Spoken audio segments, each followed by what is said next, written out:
Stok beras pemerintah atau cadangan beras pemerintah, CBP, yang dikelola Perumbulok terus menipis. Hal ini menimbulkan kekhawatiran bahwa stok beras pemerintah tidak cukup untuk memenuhi kebutuhan di akhir tahun. Apalagi, Bulog harus menyediakan beras sekitar 380.000 ton untuk stabilisasi harga dalam 2 bulan terakhir di tahun 2022 ini.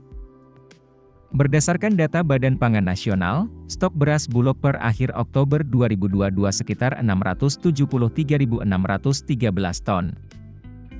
Angka ini jauh di bawah stok per Agustus yang menyentuh angka 1,05 juta ton. Pada September, stok beras turun menjadi 861.966 ton. Jumlah stok per akhir Oktober jauh di bawah stok CBP yang ditetapkan pemerintah, yakni 1 juta ton hingga 1,5 juta ton.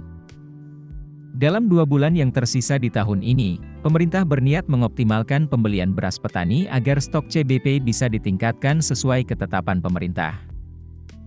Presiden Joko Widodo atau Jokowi telah memerintahkan peningkatan stok CBP. Hal itu disampaikan Menteri Pertanian Syahrul Yassin Limpo, Senin 31 Oktober 2022. Untuk mencapai target CBP, Presiden meminta Bulog mengakselerasi penyerapan. Dengan ketersediaan stok beras yang cukup di lapangan, fluktuasi harga beras diharapkan bisa dicegah.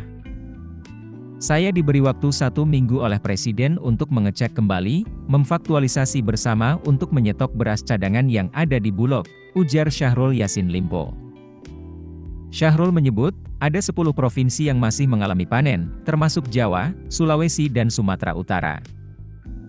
Ia mengaku, tak mudah mengumpulkan beras hingga 1 juta ton. Namun, ia akan berupaya secara maksimal agar arahan Presiden tercapai. Syahrul menambahkan, pihaknya bersama Menteri Perdagangan, Bulog dan Bappenas berkomitmen untuk turun langsung melihat ketersediaan beras di lapangan. Sementara itu, Bulog memastikan akan terus memaksimalkan upaya menyerap beras petani hingga akhir tahun ini.